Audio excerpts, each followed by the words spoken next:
The anime begins in a small town where most of the inhabitants despise demihumans. In the midst of this hostile environment, we meet Benaza, a merchant with a heart of gold who, unlike the others, treats everyone with respect, regardless of their species. Benaza is busy preparing goods for his next delivery, and in an act of kindness, he offers money to the demi-human helping him, suggesting he use it to eat while they wait. At first, the demi-human is reluctant to accept it due to the rejection he faces for being who he is. However, Benaza's persistence and kindness, backed by his companion Quinn, convince him to accept the help. Meanwhile, the other humans look at Benaza with disdain, criticizing his equal treatment of the disgusting creatures. But Benaza stands firm, convinced that everyone deserves to be treated with dignity regardless of their background. Suddenly, Benaza begins to glow and, without warning, disappears. Confused, he finds himself in an unfamiliar place where he is greeted by a priest who welcomes him to the magical kingdom of Clyrode. The priest informs him that he has been summoned as the 198th hero, destined to fight against the fearsome Dark Army. Benaza, shocked and bewildered, tries to explain to the priest that he is just a merchant, and has no idea why he was chosen. But his words fall on deaf ears, and the priest proceeds to evaluate his abilities with a magical orb. Although Benaza starts at level 1, he is told that the gods have blessed him with special abilities known as Divine Revelation. However, when a wolf woman conducts the assessment, she discovers that Benaza does not possess any extraordinary abilities. His stats are those of an ordinary person.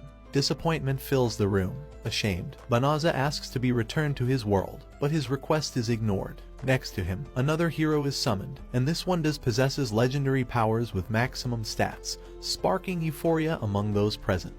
The king names the blonde as the savior of the kingdom, while Benaza is ignored, leaving him frustrated and feeling out of place in this new world. To get rid of him, the guards put him in a carriage and send him to the Delavza Forest, an isolated place north of the kingdom, as compensation for not being able to return him to his world. During the long 20-day journey, Benaza tries to talk to the coachman, but he refuses, explaining that he has orders not to interact with him. With little success in obtaining information about this new world, Benaza finally resigns himself to his fate. When he arrives at the Delavza Forest, he is given a magical bag containing money, food, weapons, and farming tools. However, upon inspecting it, Benaza realizes that the bag is enchanted with tracking spells, monster attraction, and forced recovery, which explains why he was attacked by some slimes upon arrival. Although he manages to defeat them, his sword breaks in the process. After the fight, Benaza is surprised to see that his stats have increased dramatically, suspecting that the king sent him into a trap to get rid of him.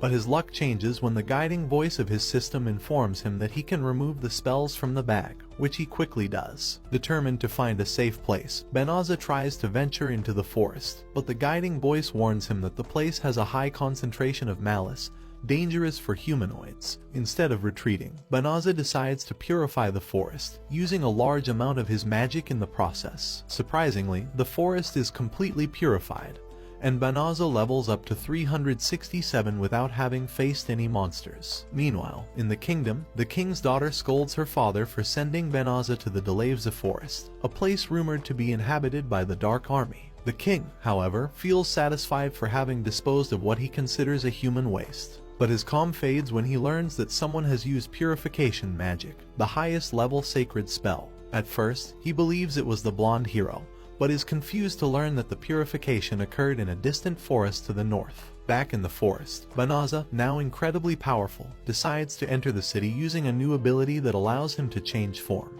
Transformed into a woman, he teleports to the royal capital, a spell reserved only for the most powerful mages in his former world. There, he registers at the Adventurers Guild under the name Fleo, in honor of his dog from his previous life. While searching for a mission on the notice board, he hears a young girl asking for help to escort her to the Delavza Forest. No one accepts her request due to the danger and lack of funds, but Fleo offers to help her, surprising everyone when he mentions they can get there quickly using his teleportation magic. This provokes the distrust of Balirasa, a royal knight, who suspects Fleo's intentions and accuses him of trying to kidnap the girl. To prove his good faith, Fleo uses his magic and transports 4 female soldiers named Balirasa, Blossom, Bolano, and Bilary to the Delavza Forest in an instant, leaving the girls stunned. One of them, a mage, asks if he is a high-level sorcerer, but Fleo modestly responds that he is just a novice adventurer with some magic. Ballyrossa apologizes for being discourteous, and the other girls follow suit. Already in the forest, the girl mentions that there used to be a great amount of malice in the place, but now it is completely purified. Fleo tries to tell her that he was the one who purified it, but the guiding voice warns him that it would be dangerous to reveal such information. Suddenly, the girl reveals her true form. She transforms into Fenris, a huge creature, and Wolf's sister, one of the four infernals. Fenris threatens to devour them all, but Fleo uses his teleportation magic to save the girls, taking them back to the city. Fenris, impressed by Fleo's power, asks why he decided to stay. Fleo, determined to protect others, prepares for battle, ready to face any challenge in this new and dangerous world. Fleo, burdened by the weight of uncertainty, found himself facing the mighty Fenris, a creature whose abilities surpassed those of any magical beast. The question that lingered in his mind was inevitable: why him, of all beings in this world, had been chosen to face such a formidable opponent. Despite his doubts, Fleo was not willing to fall without a fight. With the determination of someone who refuses to resign to an imposed fate, he prepared to unleash every spell he had learned since arriving in this world. Fenris, aware of the threat, dodged Fleo's initial attack with agility that clearly demonstrated her combat experience. However, she couldn't anticipate the young man's quick response, as he conjured a wall of stones that trapped her. Without giving her time to react, he used a powerful gravity spell that left her incapacitated. The system guiding Fleo suggested using subjugation magic to control Fenris. A creature of such power could be a valuable ally under his command.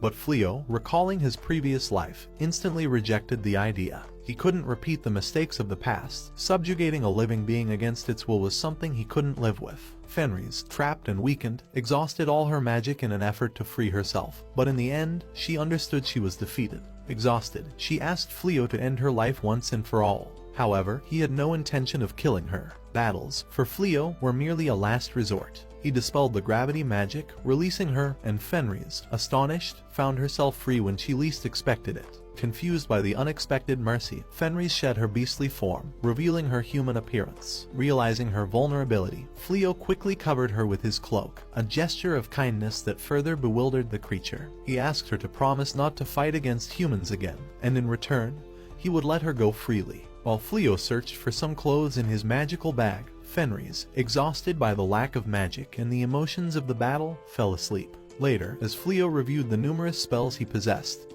he wondered why he had access to such powerful magic.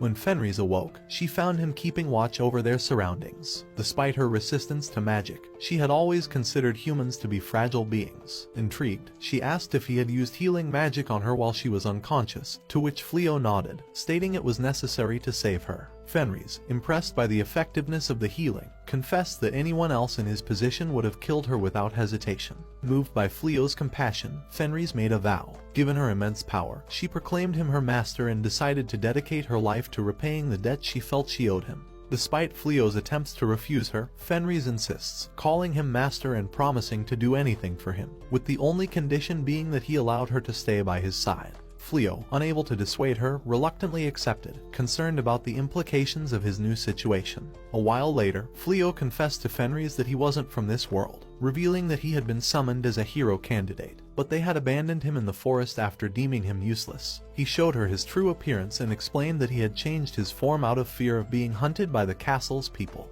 With no place to go or a clear purpose in his life, Fleo was lost. But Fenris, unwavering, explained the law of the wolves, to live for those they recognize as their master, regardless of who they are or where they come from.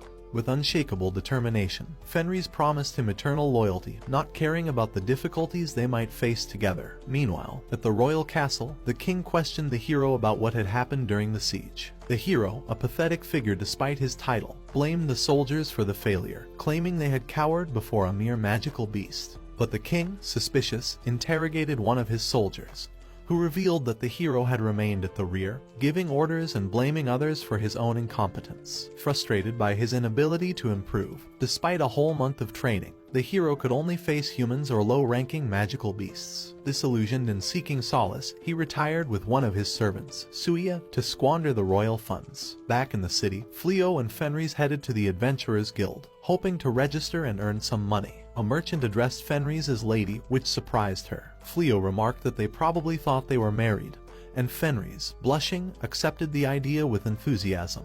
However, Fleo clarified that they would only pretend to be married, though Fenris didn't seem inclined to take the relationship lightly. Inside the guild, Fenris observed with curiosity the methods humans use to store information. Fleo, displaying his magic, showed her that he could do the same. Fenris recalled her race's tradition, where the marriage rite consisted of the couple eating the bones of the prey they hunted together, symbolizing their union.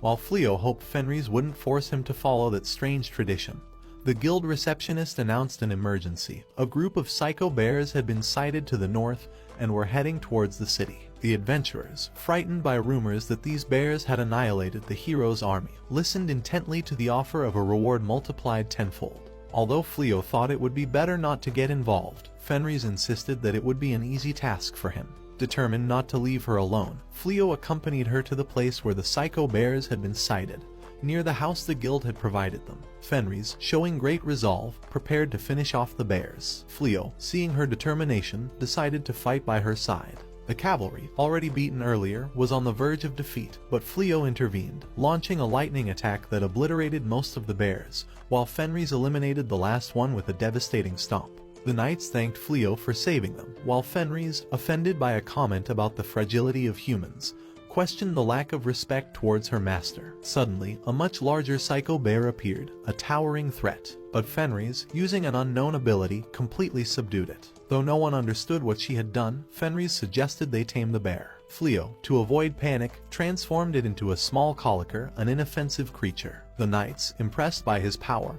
begged Fleo to become their leader, as the hero had proven incapable of leading his troops. Fleo, trying to decline the offer, was convinced by Fenris, who now, calmer after marking her territory, suggested he accept the role. Finally, Fleo agreed, though he warned them he wasn't a good teacher. The girls, excited, thanked him and requested to stay at the house, which delighted Fenris, who saw this as an opportunity to spend more time alone with her master. Meanwhile, in the Dark Kingdom, Oluminas informed the Dark Lord that Hen Rise's unit had been annihilated by a single man, someone who wielded purification magic of immeasurable power. Concerned, the Dark Lord ordered them to find and capture the mysterious individual at all costs. The next day, Fleo wakes up to the intense gaze of Rise, who was watching over his dreams. Startled, he asks her what she's doing in his room, to which she casually replies that it's obvious. They are married, so it's normal for them to be together. Fleo, confused, recalls the previous night when Rise invited him to lie beside her, offering him her body and soul. However, Fleo, nervous, refused. Now, Rise, slightly wounded in her pride, asks him if he has already started to hate her, if the love has ended after just 2 days of marriage. Fleo, surprised, tells her it's not that, but rather that he prefers to take his time and mentally prepare himself. Rise, frustrated, doesn't understand what there is to prepare for something so natural, and gives him a few slaps to wake him up. Human relationships seem too complicated for her, but Fleo remains firm in his decision. He decides to sleep in the hallway, but Rise reminds him that if the other girls see him sleeping there, they might start to suspect something about their relationship. In a desperate attempt, Rise lunges at him to strip off his pajamas, but at that moment, Ballyrossa enters and misunderstands the situation. The girls' training begins, and Fleo watches in despair at how pathetic it turns out to be. However, thanks to Rise's instructions and his own patience, they manage to improve a little. Fleo realizes that training them will be quite a challenge, but he doesn't give up. With the reward obtained for defeating the psycho bears, Fleo buys a house so the girls don't have to keep sleeping on the floor. The girls, grateful, receive the news just as Rise informs them that dinner is ready. However, the meat they've prepared seems to still be alive. Fleo, concerned, suggests cooking it himself, but Ballyrossa steps in to help, and after a while of preparation, the meal is ready. The girls, surprised by the delicious feast, ask Fleo if he used magic to prepare it. Fleo responds that he's just an amateur cook and that Ballyrossa lent a hand. Rise, who initially despised vegetables, is forced to try them when she learns that Fleo prepared them. To her surprise, she is delighted by the taste and admits that cooking isn't as easy as she thought. The next day, Fleo and the girls go out to sell boar meat at the guild, and word quickly spreads about their impressive hunting skills. While everyone is watching, Rise asks Fleo to take a walk through the city, but he declines her company, saying he has personal matters to attend to. Lilith, the guild master, approaches Fleo and tells him that the whole city is talking about his exploits, and he has even received a request from the king for Fleo to put his strength at the service of the kingdom's hero. Lilith mentions that the king is willing to name him an honorary knight if he accepts, but Fleo isn't interested in the offer and declines. Back with Fleo, he finds Rise tired and covered in ashes, and asks if she fought some magical beast. Rise confesses that her true enemy was the kitchen, which she ended up burning in her attempt to learn how to cook to win Fleo's heart. Meanwhile, Suya, another of the girls, hears rumors about a warrior who might help in the fight against the Dark Lord and suggests they recruit him as their right hand.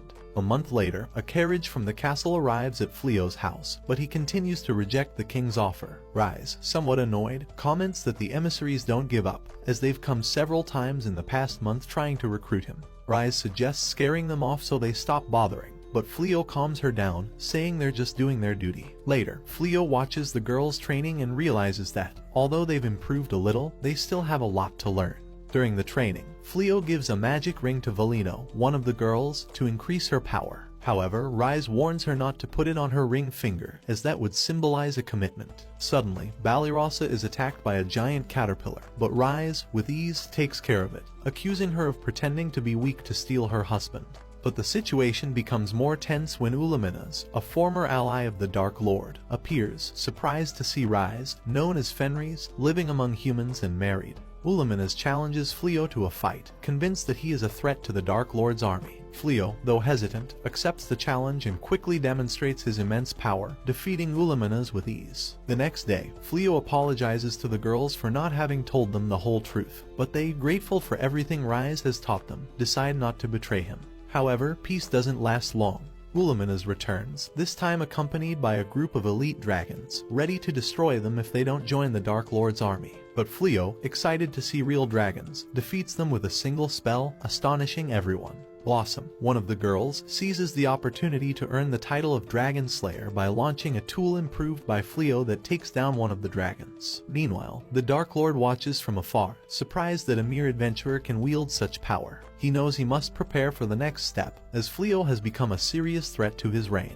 Fleo, in an attempt to keep his loved ones safe, placed a magical barrier around the house, capable of detecting the presence of demons. The barrier glowed with a faint blue light, a glow that inspired a sense of security in those under its protection. As he worked, Rise watched him from a distance, with a mix of concern and admiration.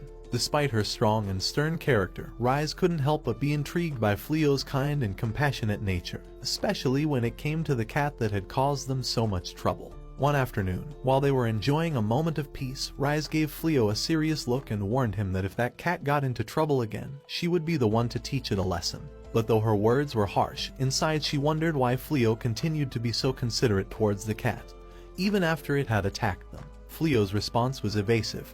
His gaze drifted to the horizon, remembering Ulamina's words, who held him responsible for Fingari's death. Although he didn't share these thoughts with Rise, she could sense that something was troubling him, but chose not to press him further. In another corner of the world, Blossom celebrated her recent acquisition of a prestigious title, one envied by the other girls. However, Bolano, always the voice of reason, reminded her that this title carried great historical weight, as the legendary sword that accompanied it had decapitated a fearsome dragon in ancient times. While Blossom enjoyed her new status, Ballyrossa silently withdrew, apparently focused on her training. But in reality, her heart was filled with sadness. She too had wished to obtain the title of Dragon Slayer, an achievement that could have restored her family's lost status. One afternoon, while venturing into the forest in search of magical beasts, Ballyrossa was interrupted by a stranger in light armor. Distrustful, she raised her sword, ready to defend herself, but the stranger, in a calm voice, explained that he was merely looking for Fenris. The tension in the air dissipated when the man,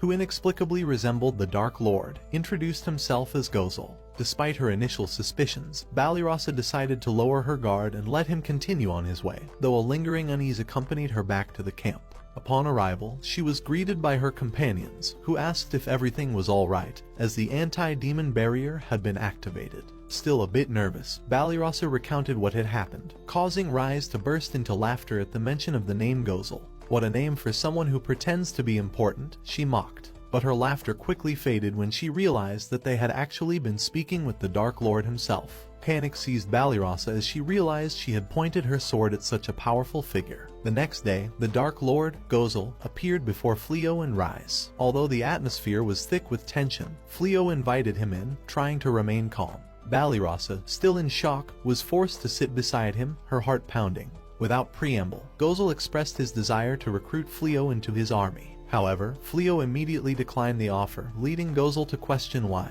As a human, he didn't serve the king of Clyrode, who would surely want someone of his power. Rise, always ready to intervene, explained that Fleo had no interest in war, partly because he wasn't originally from this world, and partly because he simply didn't want to get involved in the conflict. Gozel, in a more reflective tone, explained that the war between demons and humans had begun 500 years ago when the first Dark Lord, also from another world, led the oppressed demons into rebellion. Over time, hatred and resentment had grown, fueling an endless conflict. When Fleo asked if he wished to end the war, Gozel responded with a mix of resignation and determination.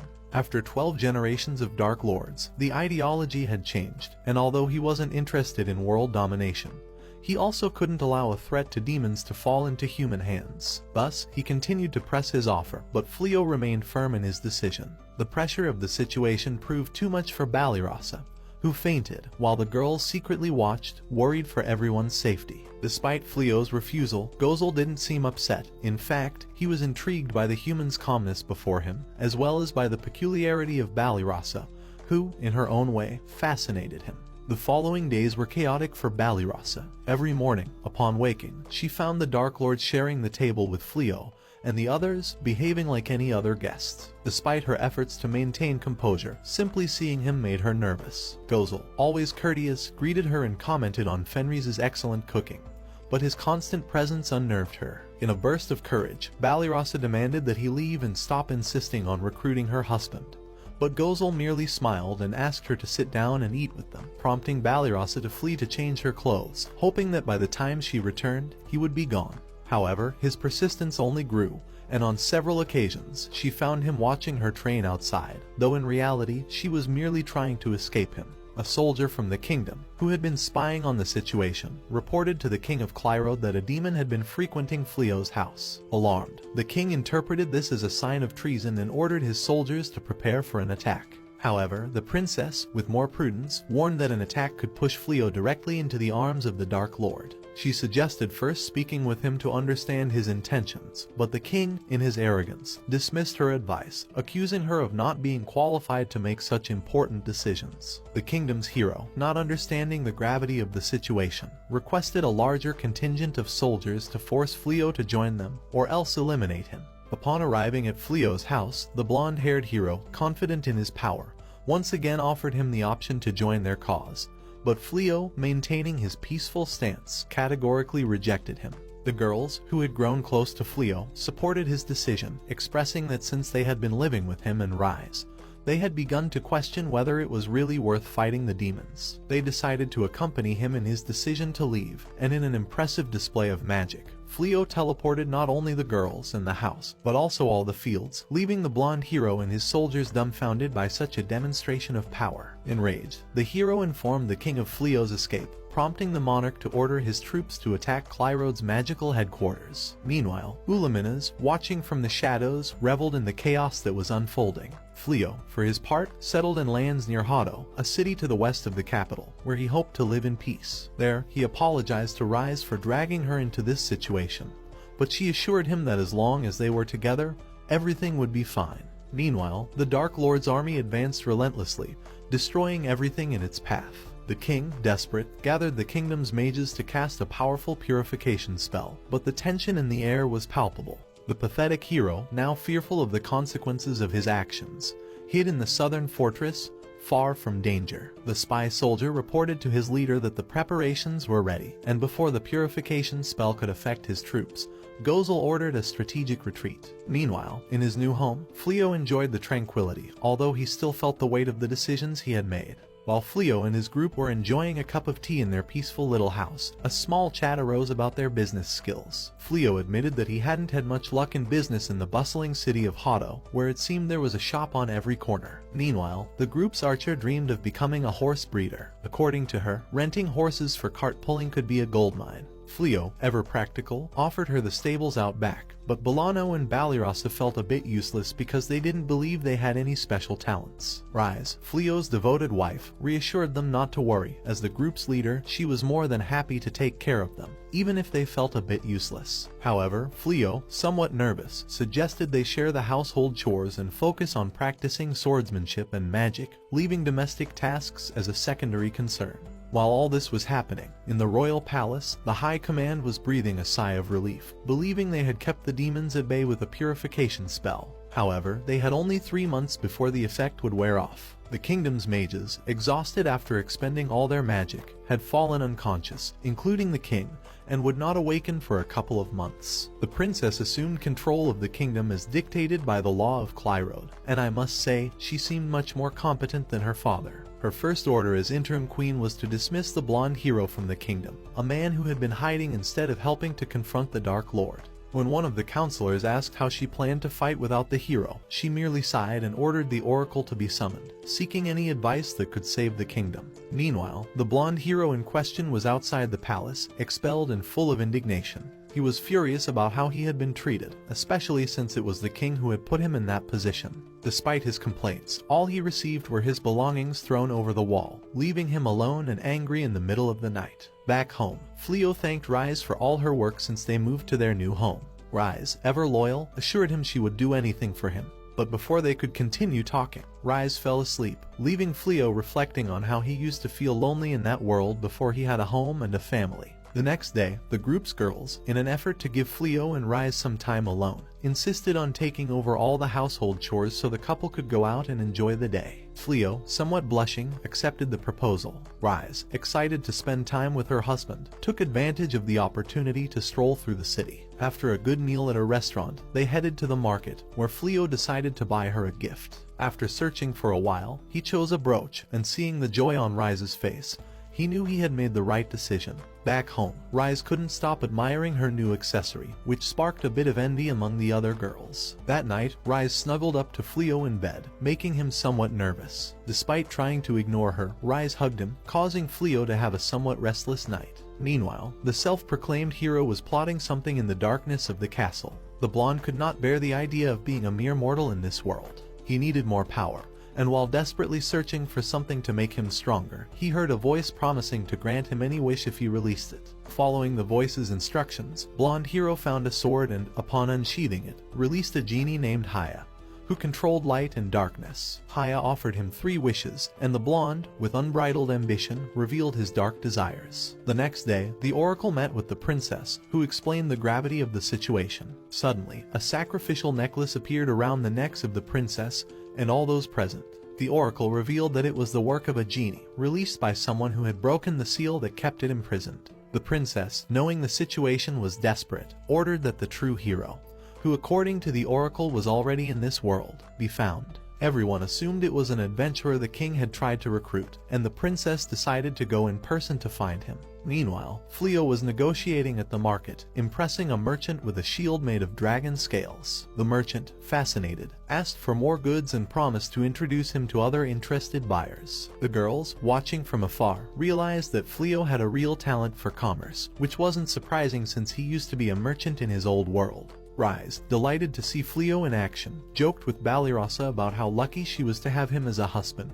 Ballyrossa, a bit jealous, admitted that she would like to find someone like Fleo, although Rise reminded her that she already had Gozel, who was completely in love with her. Suddenly, Fleo received an alert in his system about the presence of a genie. Haya appeared, revealing that the blonde hero's first wish was for Haya to kill Fleo for having humiliated him. Haya launched an attack, but Fleo's self-defense magic activated. However, Rise instinctively stepped in and took the hit. Desperate, Fleo tried to heal her, but his magic didn't work. In the midst of the battle, Haya caused a massive explosion, but Fleo's defenses remained intact. Despite everything, Rise was still gravely injured, and Fleo, desperate, searched for any spell that could save her. Fleo, the calm warrior, rarely got angry, but when he did, well, let's just say it's best not to be in his way. After receiving a notification informing him that he had mastered the origin of light and darkness, his fury knew no bounds. He carefully laid Rise down, vowing to take revenge on Haya. As his mind replays all the moments shared with Rise, his power erupts literally. He turns back time and heals his beloved's wounds. Rise, perplexed, cannot believe that a mere human like Fleo has turned back time with magic. But before she can process it, Fleo lands a punch on Haya that makes her bleed. She, a powerful genie, is outraged. How can a simple human strike her like that? But Fleo, with a cold and calculating look, orders her to shut up. Haya, desperate, tries to use the origin of darkness, but Fleo nullifies it as if it were child's play. He lifts her by the head, while Haya, using her evaluation ability, discovers something terrifying. Fleo possesses infinite abilities. And then, Fleo's revenge begins, a beating that even the toughest warrior would envy. Meanwhile, Rise awakens and discovers, to her astonishment, that she doesn't have a single scratch. Balirosa suggests that it's surely thanks to Fleo's magic, as both watch him give Haya an unforgettable lesson. Though Rise is impressed to see her beloved so relentless, she remembers that Fleo doesn't like to fight, let alone kill. She knows he's doing it for her, not out of pleasure. After the beating, Fleo grabs Haya by the neck, ready to deliver the final blow. Haya, terrified, begs for forgiveness, but Fleo is not willing to forgive someone who hurt Rise so easily. Just as he's about to send her to the afterlife, Rise intervenes, asking him to stop. Seeing Fleo's fury makes her realize how lucky she is. At that moment, Fleo regains his composure. He doesn't want to lose his kindness because of anyone. Tenderly, he takes Rise's face and tells her how much he appreciates her, relieved that she's okay. Meanwhile, the princess, with the help of some mages, teleports to the region where Fleo is, though she apologizes for making the mages expend their magic on teleportation. They assure her that it's for a noble cause. If they had more magical energy, they would accompany her to the next city. The princess orders her soldiers to protect the mages and ensure they find the true hero. At that moment, the sacrificial collar that everyone wears disappears, indicating that the genie has failed in her mission. On the other hand, in the castle, the guards demand that the blonde hero come out of hiding, while his assistant warns him that if they are captured, they will be executed. At that moment, a mysterious voice is surprised to hear that the genie has failed. A shadow invades the assistant's body, possessing him, and reveals that he will finally be able to emerge to the surface thanks to the genie's failure. With a change of attire, the assistant is now Damalinas, the great mage of darkness, ready to grant the power the hero so desired. Then, an earthquake shakes the place, and the hero, transformed into a monstrous beast, destroys the castle walls. Damalinas mocks his new appearance, much better than the silly face he had before. Both head to the surface to punish the nobles who sealed Damalinas in the past. As they emerge, Damalinas notices a teleportation magic circle but has no intention of letting the royalty who sealed her escape, nor their descendants. Fleo, for his part, uses his magic to heal Haya's wounds. Upon awakening, Haya, still frightened, asks for forgiveness. After a while, she asks Fleo how it's possible that she's unharmed. He calmly responds that it's because Rise is safe. Balirosa asks what they should do with Haya, as neither the knights nor the city's forces can stop her. Fleo suggests returning her to the castle and sealing her again, surprising Haya, who asks how he knows so much. Fleo explains that he now has access to more spells and has discovered the truth in his mind. All of this is the hero's fault. Haya, shocked, realizes that Fleo wields a magic that only she possessed in the past. Fleo mentions that although she is a genie who grants wishes at a high cost, returning her to the castle could repeat history. Rise suggests a different solution, that Haya becomes her servant. Fleo tries to object, but Rise insists, knowing they can't trust the castle and that having a powerful genie nearby would be an advantage. Moreover, this would increase the pack's prestige. Fleo, recognizing Rise's shrewdness, reluctantly agrees. But can he really forgive Haya? Rise believes he can. Although Haya hurt her, Rise understands that her own weakness was the cause. If it doesn't bother her, there's no reason for Fleo to remain angry. So, with an outstretched hand, she offers Haya forgiveness, on the condition that she promises not to kill anyone again. Haya, overjoyed, swears loyalty to Fleo, calling him Great Supreme. Fleo, regretful for having taken things so far, is comforted by Haya, who asks him not to apologize. Meanwhile, Rise suspects that Haya might be developing other feelings, noticing how she blushes. Fleo, looking at the ruined city, considers rewinding time to restore it, but Haya stops him, warning that manipulating time could cause unforeseen accidents. Instead, Fleo uses his repair magic to fix the city, while Rise watches him, her face flushed. Back home, Haya introduces herself to the girls, who panic upon realizing that a genie now lives with them. First, it was the Dark Lord, and now this. Fleo handles the situation with the same calmness with which he would adopt a stray kitten.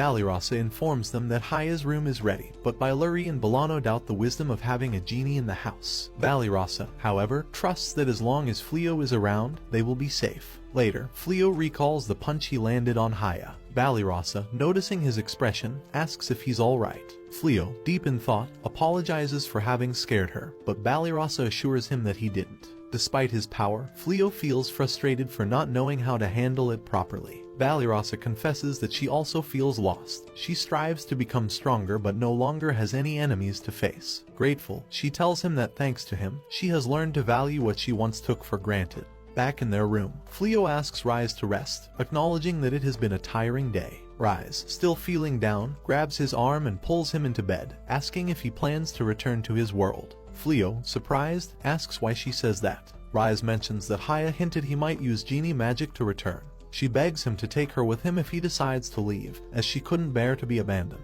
Fleo reassures her, promising that he has no intention of going back, as his world would be too cruel for her. He promises he won't abandon her, and in a romantic gesture, he asks if she would like to be his wife for real, as he can't imagine his life without her. Rise, moved, responds that it was never a game for her, she has always been his wife. Finally, they kiss, but just as they were about to take the next step, Haya interrupts, revealing that she has been watching them since they sat on the bed. Although Fleo forbids her from spying on them, Haya responds that it is her duty to watch over her beloved supreme being at all times. Rise, blushing, warns her not to think of inappropriate things, but Haya, her face reddened, can't help it. The next day, the princess of the kingdom embarked on a tireless search to find Fleo. She took on the task personally, visiting every shop and inquiring in every corner of the realm, but she had very little luck. No one knew of anyone as strong as the one she sought. However, the princess was not willing to give up. She knew that finding Fleo was crucial for the preservation of her kingdom.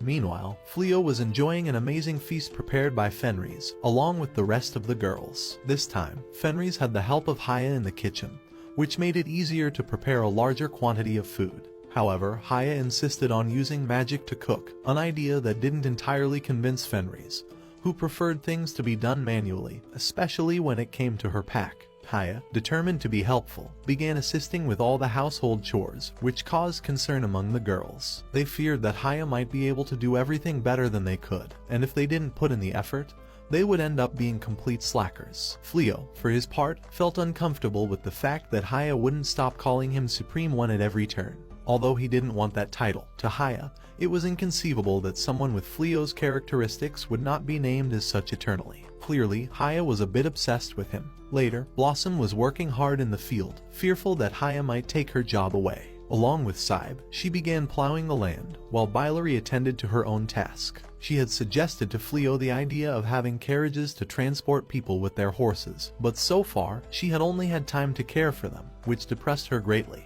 The horses, noticing her sadness, tried to cheer her up, but that comforting lick was a bit unsettling. Bolano, the little mage, was also sad.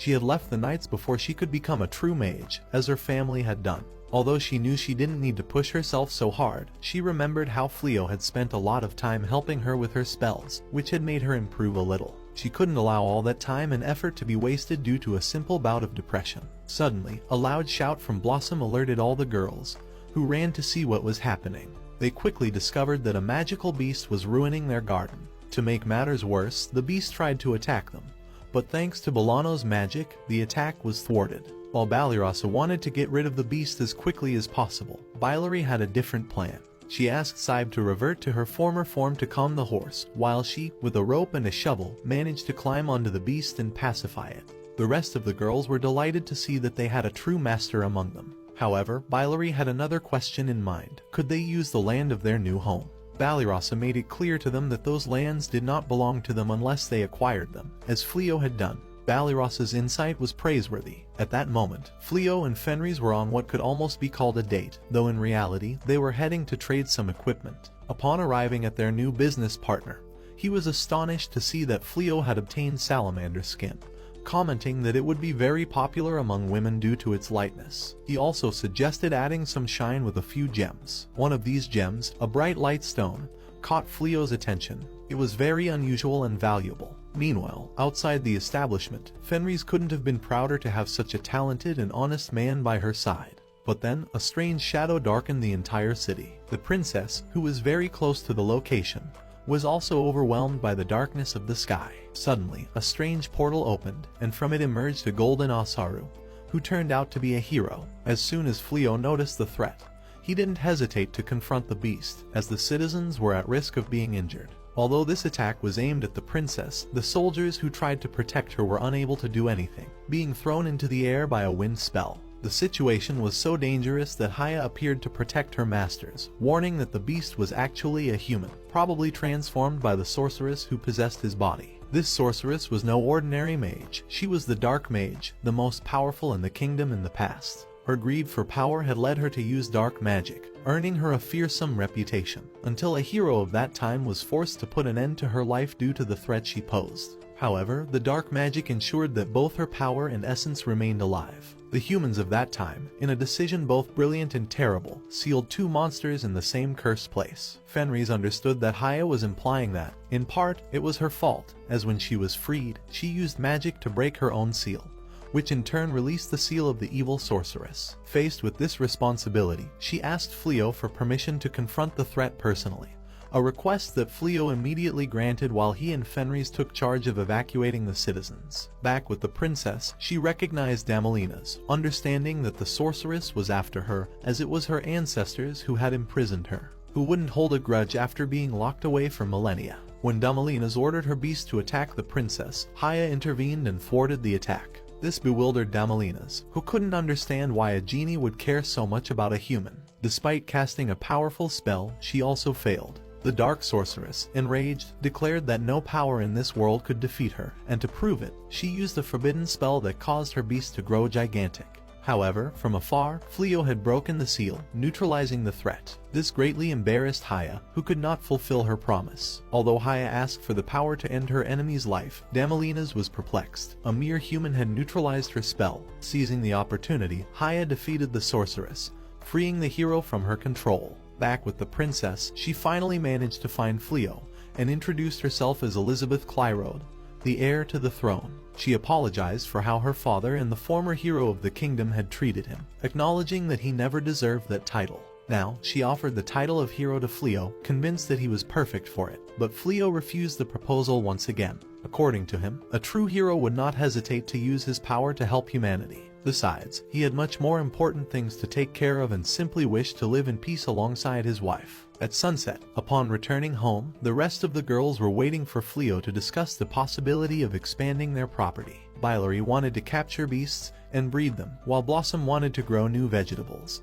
But the place wasn't large enough. Fenris understood that using carriages wouldn't be viable, as magical beasts would never obey a race as fragile as humans. Despite this, Fleo trusted that they could achieve it and promised to have a conversation with the landowner to reach an agreement. However, Bylary didn't want to be so direct, so the girls decided that they would pay for the land themselves. When Fleo did the calculations, he realized that they wouldn't be able to afford it, which surprised the girls upon seeing so many zeros in the figure. Fleo understood that it was normal, as, thanks to the recent purification, monsters no longer appeared, which naturally increased land prices. However, to prevent his friends from becoming discouraged, he promised to buy the land on the condition that they took care of it and also contributed 30% of their monthly earnings, which greatly cheered them up. After finalizing the purchase of the land, Fleo remembered that Blossom had mentioned her desire to grow new vegetables, so he suggested that she try more challenging varieties. This encouraged her to face new difficulties, and with Haya's help, she learned how to prepare a garden under extreme conditions. While the girls were busy, Fleo had more time to learn about farming. Although he initially felt a bit overwhelmed, with the help of Bylary and Fenris, he became an expert, and they even bought horses to transport the vegetables and deliver them to the nearest markets. Everything was going smoothly, and finally, both Fleo and his friends could live in peace, although they knew they would have to face more challenges in the future. On the other hand, another person was living a different reality. The blonde hero and his slave were arrested and are scheduled to be executed. Balirasa wore an impressive dress, black as the darkest night, accentuating her slender figure. As she gazed at her reflection, she couldn't comprehend why she was wearing it. Confusion took hold of her mind when Ulaminas, with an enigmatic expression, bestowed blessings upon her. This only deepened her bewilderment, plunging her into a sea of unanswered questions. Suddenly, Gaul appeared on the scene, unleashing a new wave of confusion. The Dark King, with a smile verging on the sinister, longed for the night to arrive soon for their honeymoon. Balirasa, even more stunned, realized that she had awoken in what seemed to be her own wedding, a surprise wedding of which she had no prior knowledge. The air in the Dark Kingdom grew thick and suffocating as multiple demons surrounded her, flattering her with wishes of a long life, as if they were already celebrating her marriage to Gaul. The Dark King promised to lay the world at her feet, ensuring that he accepted the marriage. But Balirasa knew all too well that this could mean the end of the world. She quickly tried to stop the ceremony before it was too late, but Gaul, in an unexpected gesture, took her in his arms and kissed her, sealing what seemed to be her fate. Fortunately, it was all a horrendous dream. Balirasa woke up with a start, her heart racing. The relief was brief, as she knew she would not only have to endure Gaul's presence in the real world but also in her cursed dreams. Anguish consumed her, and the thought of facing him both in waking life and in her nightmares made her feel trapped in a spiral of despair. The following morning, Balirasa and Fenris decided to distract themselves by practicing muffin making. However, Fenris quickly noticed that Balirasa wasn't well. The blonde, trying to shake off the unease, told her friend about the terrible dream she had had. Fenris, concerned, suggested that perhaps she was in love. As for wolves, dreams reflect the deepest inner feelings. Wedding dreams, in particular, are often a sign of infatuation, which terrified Balirasa even more, as the last thing she wanted was any kind of connection with the Dark Lord. The conversation between Balirasa and Fenris didn't go unnoticed by the rest of the girls in the group, including Haya, who were eager to find out who the blonde was in love with. Gaul, being the main suspect, became the target of teasing and speculation. Despite Balirasa's efforts to assure them that she would never join him, the girls insisted that she should give him a chance, reminding her that even Fenris had fallen in love with a human like Fleo. The story of Fenris and Fleo began to surface. Wolves choose their mates through battle, and when Fenris and Fleo first met, the tension between them was such that a fight inevitably broke out. After the battle, although neither was injured, Fenris felt an inner need to help Fleo. As Fenris recounted her story, Fleo, without them noticing at first, was listening, making the situation a bit awkward for the wolf. Meanwhile, Fleo's system issued an alert. One of the magical barriers had been destroyed. The girls wanted to rush into battle immediately, but Fleo, more cautious, suggested investigating first, as it seemed someone was trying to deactivate it from outside. A demon was observing the barrier with interest. While in the royal castle, the princess's messenger mentioned that most of the gold coins Fleo donated appeared in Rhodes' registry. The princess, lost in thought, recalled the exact moment when, after rejecting her request to become the kingdom's new hero, Fleo gave her a bag full of coins to help the innocents who had lost their homes. It was strange that Fleo had Rhodes coins, as ordinary people couldn't afford them. The messenger suggested that perhaps he had obtained the coins from someone named Benaza, which led the princess to remember the young man who had gone to the demon forest, destined to perish because of her father. Gradually, the pieces of the puzzle began to fall into place, and the messengers started to suspect that the exiled Benaza was now the same Fleo. The princess, deeply remorseful for the harm they had caused him, wished to at least apologize to him, seeking forgiveness that she knew she might never receive. However, her troubles did not end there. A soldier arrived with news that the former hero and his assistant had mysteriously disappeared from prison, leaving the princess with no choice but to order an immediate search. The pain in her heart was unbearable, knowing that she had supported a terrible hero and had failed to protect Fleo in the past. Meanwhile, outside the castle, the soldiers desperately searched for the fugitives, who knew that if they were caught again, they would have no chance of seeing the light of day. But these condemned ones did not leave empty-handed. The hero took what he considered his payment for enduring so much nonsense for so long, only to discover that the bag he carried contained not gold, but infinite water and a treasure chest. Desperate to find something of value, he opened the chest, only to find an enchanted shovel. The noise they made attracted the soldiers back, but the shovel, capable of digging meters in a second, saved them from being captured. Now, however, they were trapped underground, with no idea how to get out. Back in the Dark Kingdom, Gaul, growing increasingly impatient, wanted to know if they had located Fleo. Ulaminas, with a frustrated expression, informed him that they had been unable to find him. Gaul knew well that teleportation only allowed travel to places previously visited, so Fleo couldn't have gone far. However, Ulaminas believed it was the perfect time to attack the human kingdom, rather than wasting time searching for a mere human. To Gaul, this idea was madness, as he didn't want to risk losing more of his subjects in a pointless war. Although the purification had been launched, Gaul knew that sacrificing his own demons served no real purpose. Determined to find Fleo, Gaul ignored Ulaminas's objections, but their conversation wasn't private. A demoness overheard them from the shadows and rushed to inform Uigard, Gaul's brother. Uegard, enraged upon hearing that his brother wanted to align a human with the demons, decided it was time to dethrone him. In his mind, Gaul was no longer fit to be king. Meanwhile, in the human kingdom, Fleo and Fenris finished buying ingredients and noticed something strange in the city. Although everything seemed calm, they decided to go for lunch together, but on the way, they encountered Holdy, an old friend of Fleo. Holdy, with sadness, told them she was closing her shop, as with her advanced age and the loss of her best supplier in a demon attack, she could no longer continue her business. This news deeply affected Fenris, who had never thought about ordinary people and the consequences of war. Fleo, in a gentle tone, assured her that life was full of ups and downs, and that the emergence of new businesses was proof of human perseverance. Just as they were about to enter the restaurant, Ballyrossa appeared, wishing to invite them to lunch to celebrate her recent promotion in adventurer rank. Although Fenris preferred a quiet meal alone with Fleo, she accepted Ballyrossa's invitation, recognizing her gesture of gratitude. However, their peace was interrupted when Haya arrived with urgent news. A mysterious being was approaching to attack them. They all prepared for battle, only to discover that it was the Dark King himself, Gaul, who was also invited to join them for lunch. During the meal, Gaul, in a relaxed manner, commented on how much he enjoyed human food, which always surprised him for being so delicious and colorful.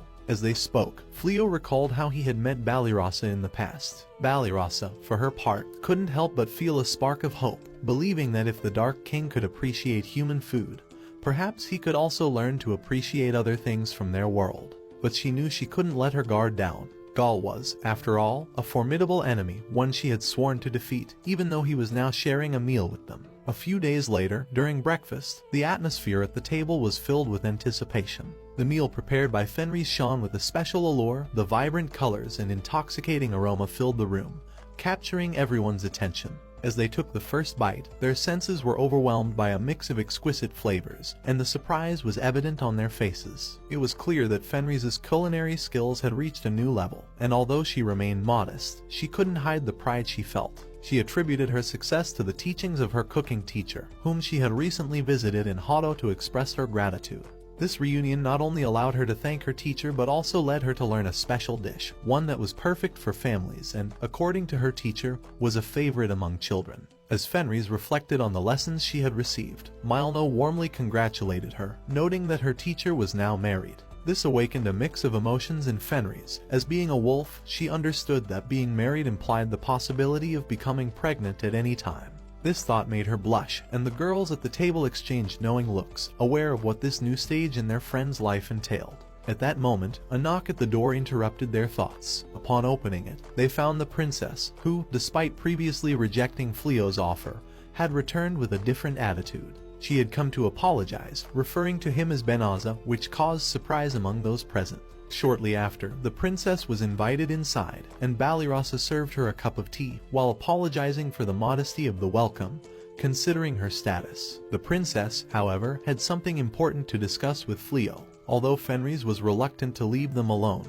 Concerned about how the kingdom had treated her husband in the past, Fleo took her hand, conveying calmness, and allowed the others to leave, except for Fenris. The princess, sensing the tension, lowered her head in respect before kneeling before Fleo. She apologized again for the injustices he had suffered, recalling the spells of the bottomless bag they had given him as a reward and the sending him to Delevza. Fleo, however, remained firm, reminding her that he was no longer Benaza, but simply a humble merchant, albeit a powerful one. Despite the apologies, he had no intention of taking action and asked the princess to get straight to the point. Being caught, the princess handed him a map of the kingdom, capable of indicating the location of her army and the magical stones of the leaders of each unit. Fleo immediately understood the importance and sensitivity of this information. The princess explained that the effects of the purification would soon wear off, allowing the Dark Army to advance once again. The kingdom's mages were exhausted from the previous purification and had not yet recovered, forcing them to take advantage of the geographical advantages to deploy their troops, leaving some cities unprotected. Desperate, she asked Fleo for help in protecting those cities, although she knew her request was selfish. Fenris, outraged, intervened, accusing the princess of trying to involve her husband in a war, despite everything he had been through. The princess revealed that the king had been bedridden since the purification, and that when he awoke, he might send troops after Fleo due to his connection with the demons. She, on the other hand, wanted to ascend to the throne to save her people, willing to take drastic measures to prove she was up to the king's authority. Fenris, furious, accused her of wanting to use her husband to gain power, but Fleo calmed her, understanding that the princess only wanted to ensure that he wouldn't join the Dark Army. As Fleo pondered his response, elsewhere in the kingdom, some adventurers were searching for the hero and Suya. However, their incompetence prevented them from realizing they had them right by their side. The situation grew even more tense when a spider caught them in its web, the pet of Uigard's assistant. The demoness, upon meeting the hero, decided he would make a worthy sacrifice. Back with Fleo and Fenris, the night brought a moment of reflection. Fenris, restless, wondered why they were still sleeping apart, while Fleo meditated on what he should do in that world. If they ever had children, he wished for them to live happily among humans and demons, determined to create such a world. The next day, in a small village, the people began to evacuate quickly at the sight of the Dark Army. A little girl, who was in the forest gathering nuts, was caught off guard by a horde of monsters, but Fenris and a masked Fleo arrived just in time to save her, creating a barrier to hold back the creatures and allow the girl to escape. Although willing to help, Fenris questioned Fleo's decision to take on a job without a reward, reminding him that accepting money would make him a mercenary. Despite Fenris's confusion, Fleo remained firm in his decision. The situation grew more complicated when a huge Cyclops appeared, determined to destroy the barrier. This Cyclops, the strongest in the Dark Army, began insulting Fenris for supporting a mere human, dismissing the strength of the wolves. Fenris's anger grew, and although Fleo wasn't entirely in agreement, he accepted her desire to confront the Cyclops, asking her not to kill it. The ensuing battle was intense. Fenris used all her skills, displaying a masterful tactic that left the Cyclops pinned to the ground, defeated but alive. Although the Cyclops tried to belittle her methods, Fenris retorted that he was still breathing thanks to the insolence of the humans. However, when the Cyclops ordered the monsters to attack, Fleo easily trapped them and healed everyone's wounds, insisting that they leave peacefully. The Cyclops, confused, asked Fleo who he was, and he replied that he was just a human, a friend of the demons, willing to fight them if they didn't leave in peace. Terrified, the monsters decided to retreat. Fenris, relieved, embraced Fleo, who still felt a bit embarrassed by the confrontation, though he knew they were doing the right thing. The villagers arrived to thank them, but upon seeing Fenris, they wondered what a wolf was doing in that place. Fleo explained that they needn't worry about her, as she was his companion. Meanwhile, in the capital, the princess received reports that a mysterious adventurer was driving the Dark Army out of various regions. Accompanied by a silver-haired wolf and covering his face with a wolf mask, this adventurer only drove off the Dark Army and left without identifying himself. The advisor and the princess realized it must be Fleo, and the advisor ordered that he be given assistance if he was seen with the silver-haired wolf. On the other hand, in the Dark Realm, Gaul observed from a distance, wondering how his brother dared to act without his orders. Meanwhile, a demon arrived with the news that Ulamenes had reported an insurrection led by Lord Uigard. He appeared to be preparing a secret ritual to achieve victory by sacrificing humans with high stats. Uigard, eager, was rushing towards the Dark Realm, while his brother awaited his arrival with impatience. Fleo and Fenris were enjoying a peaceful tea when Gaul joined them with an unexpected request. He wished to live in their home temporarily and at no cost. This request surprised Fleo, who, intrigued, asked for the reason behind such an unusual plea. Gaul, initially reluctant, eventually decided to share his story. In a flashback, Gaul recalled how he had received alarming news from Greenel about the impending rebellion that Uigard was organizing in the Demon Realm. He learned that Uigard had been bribing the throne room, seeking to destabilize his leadership. Shocked, Gaul set off towards the realm to confront this threat. Meanwhile, Ulamenes, one of Gaul's subordinates, scolded the four Infernos for betraying their lord. They defended their actions, arguing that they were trying to shake Gaul out of his world of fantasies, given that he had been shirking his duties as leader of the demon army, staying away from the castle, and neglecting the conquest. The situation in the demon realm was growing increasingly tense. Ulamenes, disgusted by the attitude of the four Infernos, confronted them, reminding them of all the times Gaul had protected the army in various situations. However, the loyalty of these subordinates seemed to waver, especially Jormunit, who, although recognizing Gaul as the only one worthy of the throne, considered it time to act harshly against those who intended to rebel. The outcome of this confrontation was not long in coming. Everyone present headed to the audience with Uegard, where Fufun announced that the throne room would soon belong to their new leader. At that moment, Uluminas, outraged by the betrayal, tried to attack Uegard but was easily repelled. Gaul appeared on the scene, and his presence changed the dynamic.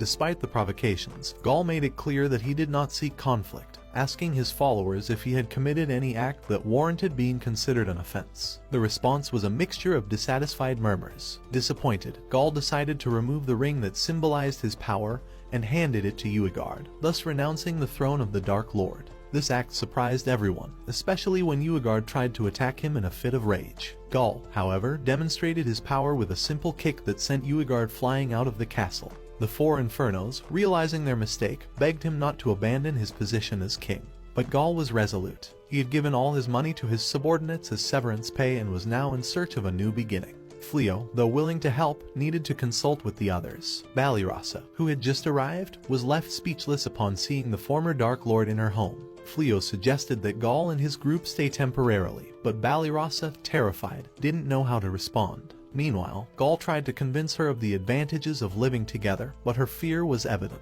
Finally, everyone gathered to discuss the situation. Gaul, now without the throne, didn't have many human friends to turn to, except for Fleo. He explained that he had never agreed with his predecessor's methods and that, although he had usurped the throne, he had done so with the intention of improving things. However, seeing the lack of support from the other demons, he decided to abdicate. Balirasa, although understanding the situation, remained wary, unable to forget the battles and the losses suffered at the hands of the demons. Fleo, understanding her feelings, reminded her that not all demons were enemies and that, like humans, they too had their internal struggles. Balirasa, still reluctant, accepted the situation on the condition that Gaul and his group would not harm any human. Grateful, Gaul promised to keep his word. As the days passed, Gaul tried to integrate into life in Fleo's home. He offered his help with various tasks, although his attempts were not always well received. Despite his efforts, his presence continued to create tension. However, Fleo valued the cohabitation and sought ways to maintain peace among everyone.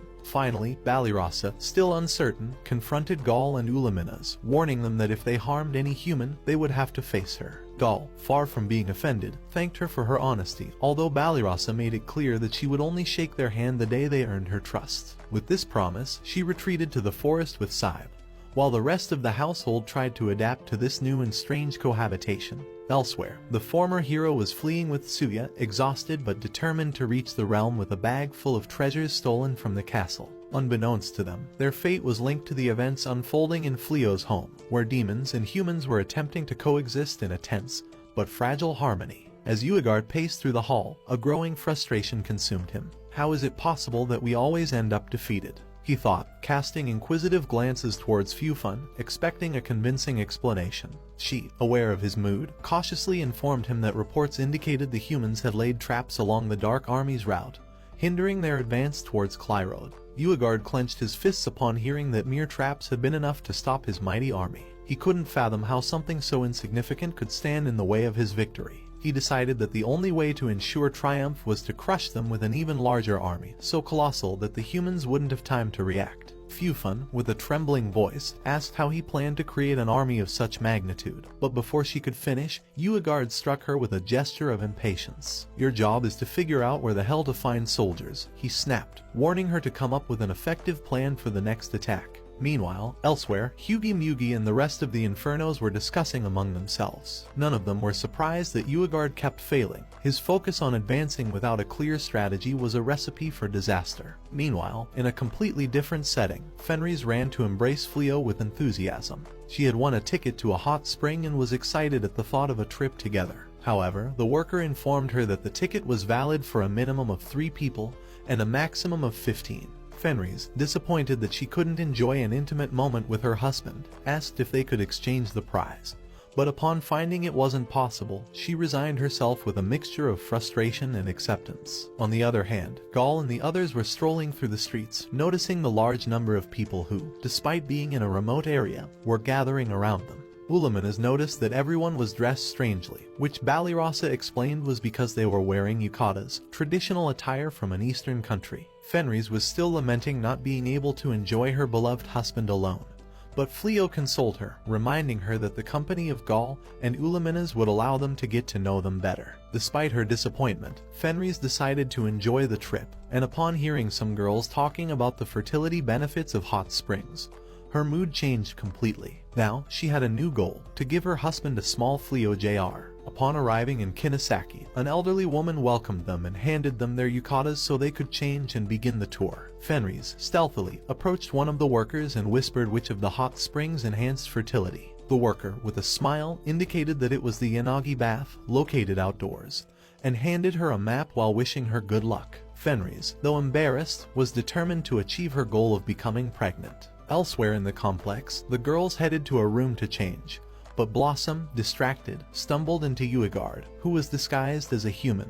Uegard glared at her, but Fufun intervened, reminding him that they were there to boost the army's morale after the defeat, and causing a scene would only ruin their plans. Reluctantly, Uegard held his tongue, though the fury still burned within him. Meanwhile, the four Infernos, also disguised, were parading around boasting about how much they planned to enjoy the trip. Fufun reminded them that they needed to wear the collar that nullified malice, and after doing so, Gaul and Ulaminas realized that they were officers of the Dark Army. Fenris warned them not to be seen to avoid causing a scene, though Gaul didn't understand why they had to hide. Fenris explained that if Uegard were to see him, he wouldn't have anything nice to say, and if they ruined her trip, she would personally make them suffer. Later, the girls were enjoying the warm and relaxing surroundings, while Fenris clung to Fleo, excited at the idea of sleeping in a separate room with him. However, Fleo mentioned to Gaul that he had reserved another room for them, to which Gaul replied that it wasn't necessary, as he could have stayed in the same room with the girls. This didn't sit well with Balirasa or Ulaminas, but Blossom intervened, suggesting that they enjoy the trip that Fleo had arranged for them.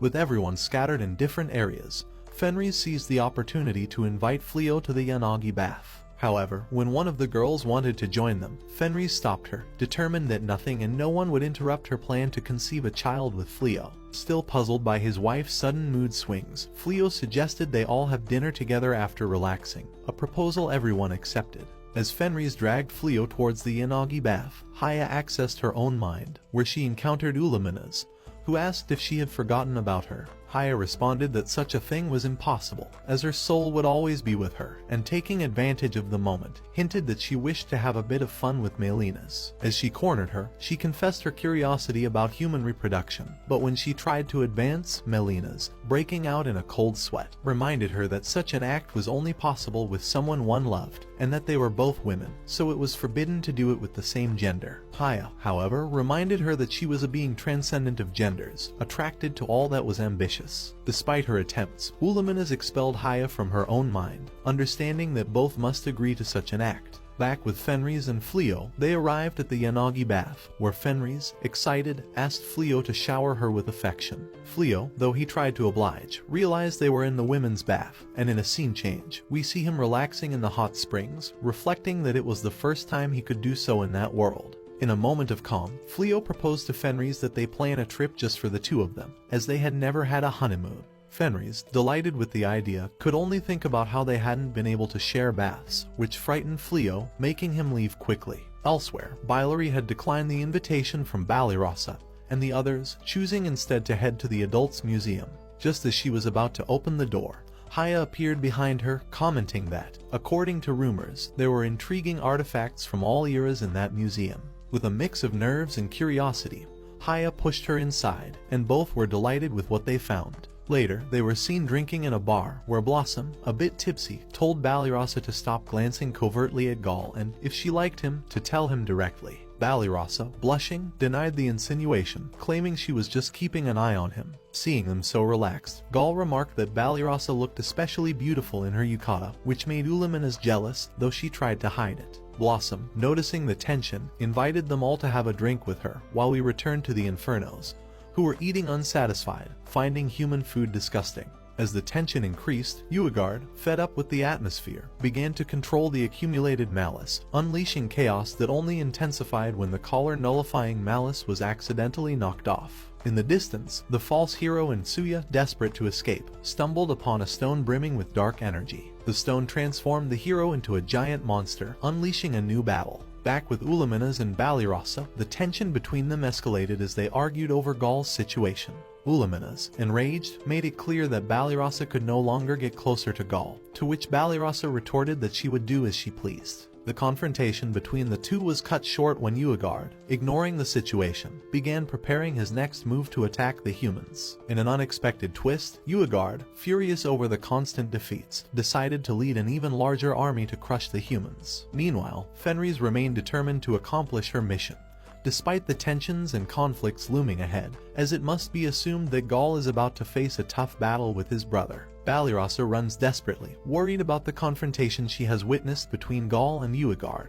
She knows the situation is critical, so she quickly searches for Fleo to inform him. Meanwhile, Plon is evacuating people from the area as the danger is imminent. Gaul easily deflects Uigard's attacks with surprising ease. Frustrated by the ineffectiveness of his assaults, Uigard decides to control a monster and sends it to attack Ulaminas. However, Ulaminas stops it without any trouble, which only enrages Uigard further. The tension is palpable, and though Fleo tries to prevent a greater disaster, Balyarasa finds him and informs him that a monster has suddenly appeared, destroying everything in its path. Additionally, she tells him that Gaul and his cohorts have infiltrated the inn as guests. Although concerned, Fleo feels reassured knowing that Ulaminas is there to handle any inconvenience. However, Gaul realizes that his attacks are becoming increasingly powerful, and he must be cautious of the malice Uigard controls, as it could overpower them all. Ulaminas decides that the best way to resolve the situation is to distance the humans from the demonic gem. Fenris, seeking revenge for ruining her trip with her beloved, uses a close-range teleportation spell and casts divine punishment on the hero,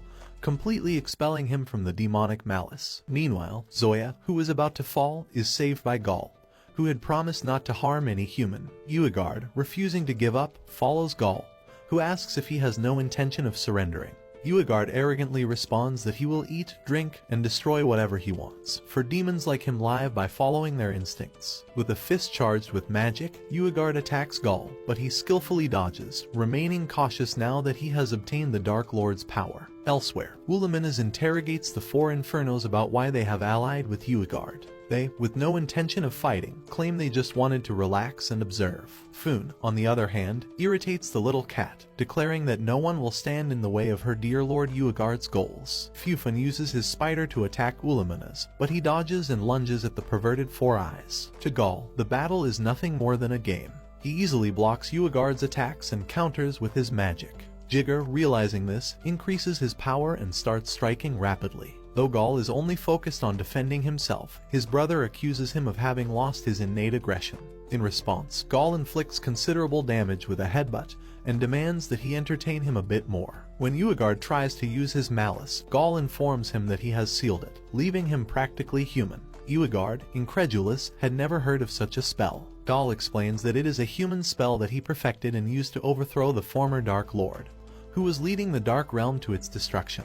This enrages Uigard as he sees his malice sealed by a mere human technique. Meanwhile, the inn workers observe the battle. The elderly woman in charge mentions that they have no choice but to use a special talisman that immobilizes all demons. Fufun, oddly, enjoys this, while the elderly woman warns them that they are disturbing other guests and must be expelled. The talisman's magic transports the demons elsewhere, leaving Gaul and Ulaminas surprised by its power. After the battle, Fenris repeatedly slaps the false hero, and Balyarasa warns that they should move away, as Fleo will cast a spell to repair the entire place. Upon hearing this, Fenris stops hitting the hero and retreats. With a single spell, Fleo instantly repairs the inn, leaving everyone astonished. Meanwhile, the inn workers, now relieved, chase the false hero and Suga. The hero tries to hide by digging a huge hole but ends up being expelled by a water vein he uncovers. The inn, for its part, is left gleaming as it was at the beginning, and the elderly woman thanks Gaul for his help. Gaul, about to apologize, is interrupted by the cat girl,